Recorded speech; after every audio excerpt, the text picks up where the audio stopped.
tout simplement incroyable. S'il y a bien un homme en qui il ne faut jamais douter, c'est bien Francis Ngannou. Salut à toutes et à tous, c'est Ilyes. On se retrouve aujourd'hui pour une nouvelle vidéo. J'ai envie de parler et de discuter avec vous de l'officialisation du combat de boxe anglaise entre Tyson Fury, champion WBC du Noblard, et de l'autre côté Francis Ngannou, ancien champion des poids lourds de l'UFC, récemment signé au PFL. On aura droit à un clash entre ces deux monstres invétérés dans leur sport respectif, la boxe pour Fury, le MMA pour Francis Ngannou. Alors, au moment de l'annonce, c'est vrai que les réseaux sociaux ont tout simplement explosé avec d'un côté les personnes qui attendaient ce combat avec beaucoup d'impatience et de l'autre côté, forcément, les personnes qui ne comprennent absolument pas pourquoi Tyson Fury a accepté de rentrer sur un ring de boxe anglaise et défier Francis Ngannou qui compte 0 combat professionnel en boxe anglaise. Imaginez un seul instant faire vos débuts professionnels en boxe anglaise face aux meilleurs combattants de votre catégorie. C'est tout simplement incroyable. Franchement, Francis Ngannou, il a des bien solides, si vous voyez ce que je veux dire. Franchement, il faut avoir du cran pour défier le Gypsy King dans son sport et en plus de cela au sommet de son art. En tout cas, c'est une très bonne nouvelle pour Francis Ngannou qui fait taire les nombreuses critiques, qui met fin aux doutes qui pouvaient graviter autour de sa carrière, j'ai envie de dire. Et effectivement, moi aussi, je doutais. Je doutais déjà du fait de voir ce combat contre Tyson Fury se matérialiser. Honnêtement, je doutais. Je doutais pourquoi? Parce que Tyson Fury, on sait que c'est un personnage haut en couleur. C'est un combattant et un être humain assez versatile, assez lunatique. Un jour, il clash Anthony Joshua, il clame haut et fort qu'il va affronter Anthony Joshua. Le lendemain, il se met à clasher Usyk. Le surlendemain, il raconte qu'il peut battre John Bones Jones dans un combat de rue. C'est quelqu'un vraiment qui est très difficile et notamment en négociation. On a vu que l'équipe d'Alexander Usyk en avait marre de négocier avec Tyson Fury et avec son équipe. Apparemment d'après eux, alors bien évidemment on ne sait pas dire si c'est vrai ou pas, mais d'après l'équipe d'Alexander Usyk, Tyson Fury avait vraiment des demandes extravagantes, notamment des demandes salariales pour pouvoir affronter Alexander Usyk pour un combat très intéressant déjà d'un point de vue sportif, pour l'unification des titres chez les poids lourds et aussi un combat très intéressant d'un point de vue financier. Au final, Tyson Fury a décidé de se rabattre en quelque sorte vers Francis Ngannou et c'est vrai que c'est assez étonnant étant donné les options qu'il avait en boxe anglaise, notamment d'affronter Usyk fin d'année, également en Arabie Saoudite pour un très gros chèque et les rumeurs indiquent, d'ailleurs c'est devenu plus que des rumeurs, mais les informations, j'ai envie de dire, indiquaient que la volonté des organisateurs du côté de l'Arabie Saoudite, c'était d'organiser lors de la même soirée Tyson Fury Usyk et Anthony Joshua Deontay Wilder. Si ça s'était concrétisé, franchement, c'eût été la soirée boxe la plus incroyable de l'histoire du sport. Mais au final, Francis Ngannou a réussi à faire plier en quelque sorte Tyson Fury et il a obtenu ce qu'il désirait depuis toujours. C'est son rêve de boxer et bien évidemment, si Francis Ngannou a toujours été intéressé par la boxe anglaise, c'est parce qu'il est conscient qu'il y a moyen de se faire un chèque tout simplement gigantesque. Oui, Francis Ngannou va percevoir le salaire le plus important et de loin de toute sa carrière. Sur ses derniers combats à l'UFC, Francis Ngannou gagnait en moyenne, sans les bonus, source ESPN, 600 000 $ par combat. 600 000 $ par combat, si vous comparez ça au salaire qu'a perçu Tyson Fury sur ses 3 ou 4 derniers combats, le gouffre il est monumental puisque le Gypsy King touchait, toujours selon ESPN, 20 millions de $ par combat. Juste avant de poursuivre, remerciement particulier à Others Nutrition qui sponsorise mes vidéos. Others, c'est une marque de compléments alimentaires produite à 100% sur base de végétaux. Les produits sont sains et leur prix défie toute concurrence. Avec le code COVER10, vous bénéficiez de 10% de réduction. Si ça vous intéresse, rendez-vous sur leur site, le lien se trouve dans la description. C'est incroyable parce qu'on sait que Tyson Fury est le champion WBC, donc ce salaire en quelque sorte il est mérité. Mais Francis Ngannou, lui, il était champion chez les poids lourds à l'UFC. L'UFC qui est l'organisation numéro 1 du MMA et qui est l'une des organisations sportives les plus puissantes au monde. Voir son champion des poids lourds toucher approximativement 600 000 $ en moyenne sur ses derniers combats, c'est tout simplement incroyable. D'ailleurs, on se souvient de du clash entre Francis Ngannou et Dana White. Francis Ngannou a décidé de quitter l'UFC, de laisser sa ceinture vacante et ensuite il a signé en grande pompe au PFL.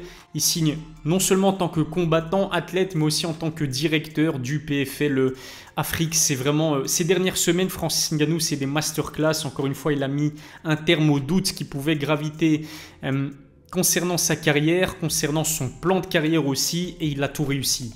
Non seulement il signe au PFL, il arrive à négocier avec sa nouvelle organisation de MMA le fait de ne pas combattre en 2023. Pourquoi? Eh bien tout simplement pour combattre et faire ses débuts en boxe anglaise cette année. Et son adversaire, c'est quand même le poids lourd le plus prestigieux de ces 10 dernières années, c'est Tyson Fury, le Gypsy King. D'un point de vue sportif maintenant, est-ce que Francis Ngannou, qui est doté d'un punch incroyable, est-ce que Francis Ngannou peut l'emporter face à Tyson Fury? Petite parenthèse, je ne l'ai pas précisé, il y avait des rumeurs qui circulaient il y a quelques jours qui laissaient croire que ce Ngannou Fury allait se faire en combat d'exhibition sans knockdown autorisé. Donc pas de knockdown autorisé et du coup pas de KO autorisé. Heureusement c'est pas le cas, honnêtement je vais pas vous mentir. Si ce Ngannou Fury était un combat d'exhibition sans knockdown ni KO autorisé, c'est éclaté au sol. Parlons français, c'est tout simplement éclaté au sol. Si on veut voir ce combat, c'est pour voir l'un des deux tomber complètement inconscient face contre le sol et voilà, bien sûr, oui, c'est totalement logique, c'est totalement humain, on veut voir de l'action et ça passe avant tout par un KO. Dieu merci, ce ne sera pas un combat d'exhibition, visiblement c'est un vrai combat de boxe anglaise professionnelle et du coup, Fury ou Ngannou, elles vont certainement terminer KO parce que je ne vois ni Francis ni Tyson Fury aller jusqu'à la décision. On n'a pas encore le nombre de rounds qui a été précisé par les différentes informations, mais j'ai vraiment beaucoup de mal à voir ce combat aller jusqu'à la décision. Et je vous disais, sportivement, est-ce que Francis Ngannou a le potentiel pour battre Tyson Fury qui est de très très loin, évidemment, c'est pas utile de le préciser, mais bien évidemment que le Gypsy King est de loin le grand favori de ce combat à 99,9%. Fury est le grand favori parce que déjà, premièrement, c'est son sport de prédilection. Fury, il a la boxe dans le sang, ce qui n'est pas le cas de Francis Ngannou qui a découvert ce sport, on va dire, assez tardivement et qui n'a jamais combattu professionnellement en boxe anglaise. C'est donc logique que Fury soit le grand favori, mais Fury est le meilleur poids lourd à l'heure actuelle et de très très loin. Son style aussi, il va être compliqué à négocier pour Francis Ngannou parce qu'on a déjà vu Tyson Fury affronter le poids lourd selon moi le plus puissant de l'histoire de la boxe anglaise à 3 reprises, Deontay Wilder. Le Bronze Bomber a été capable d'infliger des knockdowns à Fury, mais Fury s'est toujours relevé. C'est-à-dire que Fury a un menton d'acier, il est capable de se manger les meilleurs coups de ses adversaires, les coups les plus puissants qui soient, et se relever. Il a un mental d'acier aussi, il n'y a pas que le menton qui est d'acier chez Fury, son mental aussi est à toute épreuve. Et puis stylistiquement parlant, Fury c'est cauchemardesque pour Francis Ngannou, parce que Fury sait très bien se déplacer sur un ring de boxe anglaise, c'est un boxeur qui est très technique, très propre, énorme fight IQ, physiquement aussi très costaud, je pense que les deux sont au même poids, c'est-à-dire 120 kg. Fury est plus grand que Francis Ngannou aussi, il fait 2 mètres, Francis doit graviter aux alentours du mètre 93. Ça va être compliqué, ça va être vraiment compliqué, mais étant donné que Francis Ngannou est certainement l'un des plus grands punchers de l'histoire du MMA, et qu'on est dans la catégorie des poids lourds et que chez les poids lourds, un seul coup peut tout changer, je pense que Francis a de très légères chances. Imaginons que Francis arrive à connecter Tyson Fury qui ne s'y attend pas. Il y a des chances pour que Tyson Fury se mange au moins un knockdown, voire pire, un KO. J'y crois pas vraiment, honnêtement, ça risque d'être très compliqué parce que ce qui sera compliqué, ce sera vraiment de toucher Tyson Fury qui possède l'une des défenses les plus hermétiques de la catégorie des poids lourds. Il a un très bon head movement. Le mec est tout simplement incroyable. Franchement, c'est un boxeur tellement complet. Et puis, son style, il a évolué aussi au fil des années. À la base, c'est un boxeur qui s'impose principalement par décision.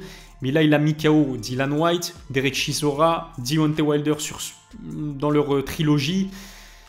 Il a une boxe agressive et défensive en même temps, c'est-à-dire que Styles Make Fight, il va analyser Francis Ngannou et il va très vite comprendre quel style il va devoir adopter. Je pense qu'il va mixer boxe agressive et boxe défensive. Il va laisser Francis Ngannou se fatiguer dans les premiers rounds et ensuite il va accélérer et jouer le finish. C'est sûr et certain. Francis Ngannou n'ayant jamais évolué sur un ring de boxe anglaise, il faut dire que les rounds en boxe anglaise, ce n'est pas les rounds en MMA. En MMA, vous avez maximum 5 rounds de 5 minutes. En boxe anglaise, vous pouvez avoir jusque 12 rounds de 3 minutes. Les efforts ne sont pas les mêmes. J'ai même envie de dire que vous n'engagez quasiment pas les mêmes types de muscles parce qu'au MMA, vous devez défendre aussi la lutte, les amener au sol. Vous voyez ce que je veux dire? Les muscles ne sont pas sollicités de la même façon en boxe anglaise et en MMA et c'est toute la difficulté à laquelle va se retrouver confronté Francis Ngannou, d'autant plus qu'il est inactif. Il n'a plus combattu depuis janvier 2021, il sort d'une opération au genou. Qu'est-ce que ça va donner en ce qui concerne sa condition physique? Fury est quand même beaucoup plus actif que Francis Ngannou. Je pense que j'ai fait le tour du sujet. En tout cas, un grand respect à Francis Ngannou. Je serai à fond derrière Francis Ngannou. Je ne vais pas vous mentir, Tyson Fury me casse la tête en ce moment. J'aimais énormément ce boxeur, mais il est trop versatile. Il est trop lunatique. Il nous a amputé d'un magnifique combat potentiel contre Oleksandr Usyk. Je suis pas fan aussi de son trash talk qui dit qu'il peut fumer toute la planète entière, mais au final, cette année, il a affronté qui?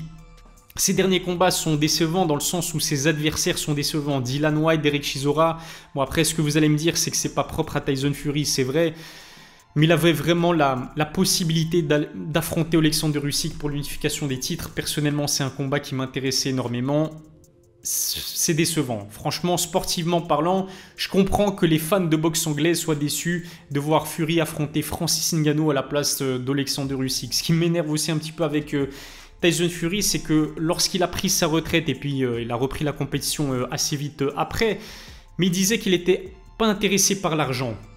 Fury a dit que l'argent ne l'intéressait pas. Puis au final, il fait son retour en compétition et là, il va affronter Francis Ngannou, soyons sérieux 2 minutes. Du côté de Francis Ngannou, l'intérêt est double. De 1, oui, l'intérêt est financier, mais de 2, l'intérêt aussi sportif parce que Francis c'est un grand compétiteur et parce qu'il a toujours rêvé, de boxer.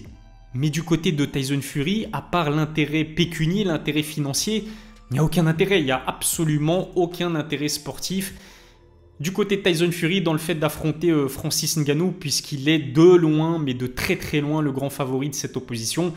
Il boxe Francis Ngannou pour l'argent. Pourtant, il y a quelques mois, il nous disait qu'il n'était pas intéressé par l'argent. Petite hypocrisie qui me casse un peu la tête, je ne vais pas vous mentir. Et c'est pour ça que je serai à fond derrière Francis Ngannou. Si Francis parvient à déjouer les pronostics comme il l'a fait en signant au PFL le contrat le plus incroyable de l'histoire du MMA et en arrivant à décrocher un combat de boxe anglaise face à Tyson Fury, s'il bat Tyson Fury, alors là pour moi il n'y a plus de débat. Francis Ngannou est le plus grand combattant de tous les temps et j'ai même pas envie de discuter ça. Dites-moi ce que vous en pensez dans les commentaires. Quel est votre favori? Comment est-ce que vous voyez ce combat de boxe se faire? J'ai oublié de vous le dire, mais Dana White, il doit avoir les gigaboules. Il a essayé de saboter Francis Ngannou en proposant un combat hybride MMA boxe anglaise à Tyson Fury face à John Bones Jones. C'était clairement du sabotage. Il ne voulait pas voir Fury affronter Francis Ngannou. Rendez-vous dans les prochaines heures parce qu'à mon avis, Dana White va vouloir saboter une nouvelle fois cette annonce de combat entre Fury et Ngannou. Il devrait, à mon avis, officialiser soit le combat de Conor McGregor, soit le prochain combat de Khamzat Chimaev. Voilà ce que je pouvais dire. En tout cas, je pense que j'ai été assez complet. Je vous remercie une nouvelle fois. Abonnez-vous à ma chaîne, activez la cloche pour recevoir les notifications. Lâchez un pouce bleu si ça n'est pas encore fait. À la prochaine pour une nouvelle vidéo. D'ici là, prenez soin de vous.